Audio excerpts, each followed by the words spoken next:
Subscribe कीजिए F study class channel को और बेल आइकन को दबाइए लेटेस्ट वीडियो सबसे पहले देखने के लिए। फ्रेंड्स चलिए आज हम कक्षा 8 गणित एनसीईआरटी बुक की प्रश्नावली 8.3 का प्रश्न नंबर 6 और 7 इस वीडियो में सरल करते हैं। पीछे वाली वीडियो मैंने आपको प्रश्न नंबर 5 तक बता दिए हैं। अगर आपको चैप्टर 8 के पीछे की वीडियो देखनी है तो इस वीडियो के डिस्क्रिप्शन में आपको प्लेलिस्ट का लिंक मिल जाएगा, जहां से आप चैप्टर 8 की सभी वीडियो देख सकते हैं। तो चलिए इस वीडियो में हम शुरू करते हैं प्रश्न नंबर 6। तो आप वीडियो को लाइक कर दीजिए और चैनल को सब्सक्राइब कर लीजिए ताकि आगे आने वाली कोई भी वीडियो आपसे मिस ना हो। तो चलिए शुरू करते हैं।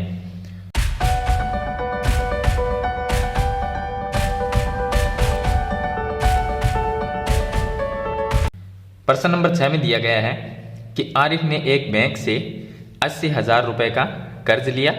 यदि ब्याज दर 10% वार्षिक है तो 1/2 वर्ष पश्चात उसके द्वारा भुगतान की जाने वाली राशियों में अंतर ज्ञात कीजिए। यदि ब्याज वार्षिक संयोजित होता है और अर्धवार्षिक संयोजित होता है तो इसका जो मिश्र धन है वो हम 2 बार ज्ञात करेंगे, क्योंकि इसमें एक तो हमें वार्षिक संयोजित होता है तब हमें मिश्र धन ज्ञात करना है, और अर्धवार्षिक संयोजित होता है तब भी हमें मिश्र धन ज्ञात करना है। तो यहाँ पर 2 प्रश्न इसमें दिए गए हैं, दोनों को हम अलग अलग ज्ञात करेंगे। तो सबसे पहले जो मूलधन है हमारा वो 80,000 रुपए है, क्योंकि 80,000 रुपए का कर्ज लिया है। तो मूलधन हमारा हो गया 80,000 रुपए। उसके बाद में दर हो गई 10% और समय यहाँ पर 1/2 वर्ष यानी कि 1.5 साल है। तो भुगतान की जाने वाली राशियों में अंतर ज्ञात कीजिए। तो पहले हम इसका मिश्र धन ज्ञात करेंगे 2 कंडीशन में, और जब हमारे पास में वार्षिक संयोजित मिश्र धन होगा और एक अर्धवार्षिक संयोजित मिश्र धन होगा, दोनों मिश्र धन में से जो ज्यादा होगा उसमें से हम जो कम मिश्र धन है उसको हम माइनस कर देंगे, तो राशियों में जो अंतर है वो आ जाएगा। तो चलिए पहले मैं यहाँ पर लिख देता हूँ मूलधन, दर और समय। तो यहाँ पर मैंने लिख दिया मूलधन हो गया 80,000 रुपए, दर है 10% और समय 1/2 वर्ष है। अब हमें मिश्र धन ज्ञात करना है, तो मैं यहाँ पर पहले फॉर्मूला लिख देता हूं।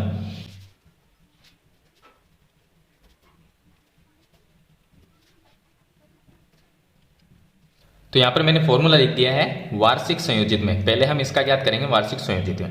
तो वार्षिक संयोजित है तो मिश्र धन बराबर मूलधन प्लस 1 प्लस दर बटे 100 की घात समय। चलिए यहाँ पर मैं मूलधन लिख देता हूं। मूलधन हमारा 80,000 रुपए है। उसके बाद में 1 प्लस दर दी गई है 10%, तो यहाँ पर आ गया 10/100 लिख देते हैं, और जो समय है वो 1/2 वर्ष है, तो यहाँ पर 1/2 लिख देता हूँ। अब 1 साल को अलग लिखेंगे और 1/2 को अलग लिखेंगे। तो लिखना इस तरह से है, ये हो गया 80,000। उसके बाद में यहाँ पर जो लिखा हुआ 1 प्लस 10/100, और एक बार इस पे मैं 1 लिख देता हूं क्योंकि 1 वर्ष पूरा है और यहां पर ये आधा वर्ष है। तो आधे वर्ष को हम इस तरह से लिखेंगे, फिर से यही ब्रैकेट लिखना है 1 प्लस 10/100। अब जो ये 1/2 है आधा, इसको मैं यहां पर गुणा कर देता हूं 10 के साथ में। तो इस तरह से आपको लिखना है। तो ये फिर से मैं लिख देता हूं 80,000। उसके बाद में ब्रैकेट वाली संख्या को अगर मैं सरल करूंगा तो ये 110/100 आएगा, और उसकी घात 1 है, तो 1 का कोई मतलब नहीं है, तो 110/100 ये आ जाएगा। उसके बाद में यहाँ पर जो संख्या है ये हमारे पास में देखिए, मैं 2 का 10 में भाग दे दूंगा, कितना आएगा 5, और 5 को 1 से गुणा करेंगे तो भी 5 आएगा। तो ये हम इसको अगर सरल करते हैं, अब क्या हो गया 1 प्लस 5/100 हो गया। अगर मैं इसको सरल करूंगा तो 105/100 आएगा। अब जो 1/2 थी वो यहाँ पर नहीं लिखनी है, सरल कर लेंगे। तो यहाँ से देखिए ये 4 जीरो से ये 4 जीरो कट जाते हैं। अब 8 गुणा 110 गुणा 105 ये हमारे पास में संख्या रह गई है। इन तीनों संख्याओं को मैं गुणा कर देता हूँ तो हमारा मिश्र धन है वो ज्ञात हो जाएगा। चलिए मैं गुणा करके इनका गुणनफल नीचे लिख देता हूँ। तो इनका जो गुणनफल होगा वो होगा 92,400 रुपये। ये मिश्र धन आ गया, तो मैं यहाँ पर लिख देता हूँ मिश्र धन। ये आ गया हमारा मिश्र धन। अब हम दूसरा ज्ञात करते हैं जिसमें अर्धवार्षिक संयोजित है। तो इस बार हम अर्धवार्षिक संयोजित वाला ज्ञात करेंगे। अर्धवार्षिक संयोजित में क्या करना है, मूलधन तो 80,000 ही रहेगा, यही रहेगा। दर क्या होगी, दर जो 10% है उसकी आधी हो जाएगी 5%, क्योंकि अर्धवार्षिक संयोजित में हम दर को आधी कर देते हैं। और जो समय है, समय कितना दिया गया है, समय हमें दिया गया है 1/1/2 वर्ष, यानी कि ये है 1.5 साल।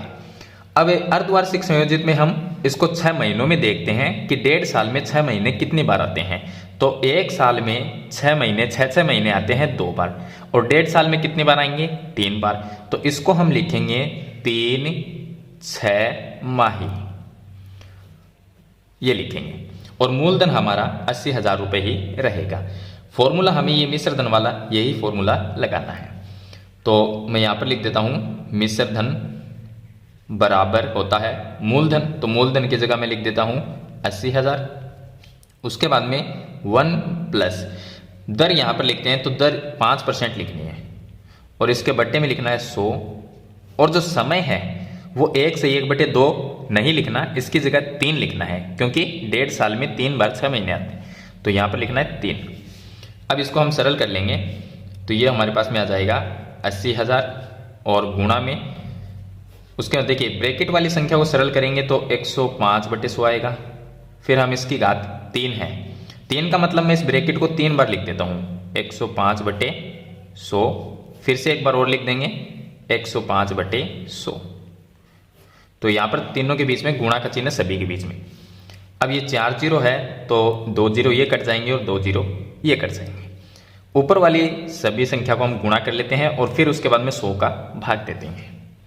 तो चलिए मैं ऊपर वाली संख्या को गुणा कर देता हूँ। तो यहाँ पर देखिए अगर तीनों को हम गुणा करके और 100 का अगर भाग देते हैं तो इसका जो मिश्र धन आएगा वो आएगा हमारे पास में 92,610 रुपये। ये आ गया मिश्र धन। अब दोनों स्थिति के अंदर हमने मिश्र धन ज्ञात कर लिया। एक तो वार्षिक संयोजित का हमने ज्ञात किया 92,400 और अर्धवार्षिक संयोजित का हमने ज्ञात किया है 92,610 रुपये। दोनों का ज्ञात कर लिया। इसने लिखा है कि भुगतान की जाने वाली राशियों में अंतर कितना है, तो हम अंतर ज्ञात कर देते हैं। अंतर क्या होगा कि ज्यादा मिश्र धन कौन सा है, ये ज्यादा है, तो मैं लिख देता हूं 92,610 और ये मिश्र धन है वो कम है 92,400। तो ये हो गया 92,400। तो इसका अंतर कितना हुआ, माइनस कर लेंगे, माइनस करेंगे तो ये आ जाएगा हमारे पास में 210 रुपये। 210 रुपये का दोनों में अंतर है। तो ये हो गया इसका प्रश्न नंबर 6। मैंने आपको बिल्कुल इजी तरीके से बताने की कोशिश की है। चलिए इसके बाद में हम शुरू करते हैं प्रश्न नंबर 7। अब देखिए इसका प्रश्न नंबर 7 है। इसमें दिया गया है कि 8,000 रुपये का निवेश किया मारिया ने। शॉर्टकट में लिखा है मैंने, मारिया ने 8,000 रुपये का निवेश किया है। 5% वार्षिक दर से चक्रवर्ती ब्याज का भुगतान किया जाएगा। यदि ब्याज वार्षिक रूप से संयोजित होता है, वार्षिक रूप से संयोजित है, अर्धवार्षिक नहीं है, वार्षिक है, तो इसमें 2% दिए गए हैं। 2 वर्ष के अंत में उसके नाम से जमा की गई राशि ज्ञात कीजिए। तो सबसे पहले हम मूलधन की बात कर लेते हैं। मूलधन देखिए पहला जो है उसको हम ज्ञात करते हैं। इसका फर्स्ट पॉइंट लेते हैं। मूलधन यहाँ पर 8,000 रहेगा क्योंकि उसने 8,000 रुपये निवेश किए हैं। दर 5% है तो मैं लिख देता हूँ दर बराबर 5%। और समय जो है, समय दिया गया इसमें 2 वर्ष, ये दिए गए 2 वर्ष, तो यहाँ पर हो गया 2 वर्ष। और चक्रवर्ती ब्याज इसमें हमें दिया गया चक्रवर्ती ब्याज का भुगतान किया जाएगा, यानी जो इसने 8,000 रुपये निवेश किए हैं उसके ऊपर इसको चक्रवर्ती ब्याज दिया जाएगा। तो टोटल मिश्र धन कितना होगा वो हमें देखिए यहाँ पर लिखा है कि उसके नाम से जमा की गई राशि ज्ञात कीजिए, यानी वो 8,000 रुपये तो निवेश करता है। अब उसने 8,000 रुपये निवेश किए तो इसका चक्रवर्ती ब्याज कितना होगा और प्लस 8,000 रुपये दोनों को मिला दिया जाए तो मिश्र धन बनता है। तो उसके खाते में जो मिश्र धन जमा होगा यानी कि जमा की गई राशि वो कितनी है, तो हमें मिश्र धन इसमें ज्ञात करना है। क्योंकि जब ये निवेश करेगा तो इसका ब्याज भी बनेगा, जो चक्रवर्ती ब्याज बनेगा वो भी बनेगा, तो इसकी राशि भी वापस देंगे और इसका चक्रवर्ती ब्याज भी देंगे, तो दोनों को मिला दिया जाए तो क्या होगा, मिश्र धन होगा। तो हमें पहले मिश्र धन ज्ञात करना है। तो मिश्र धन का मैं फॉर्मूला यहाँ पर लिख लेता हूँ। मिश्र धन बराबर होता है मूलधन। तो मैं मूलधन सीधा लिख देता हूँ 8,000, उसके बाद में गुणा 1 प्लस दर 5% है तो मैं 5 लिख देता हूँ, बट्टे में 100 आएगा और यहाँ पर समय 2 वर्ष आएगा।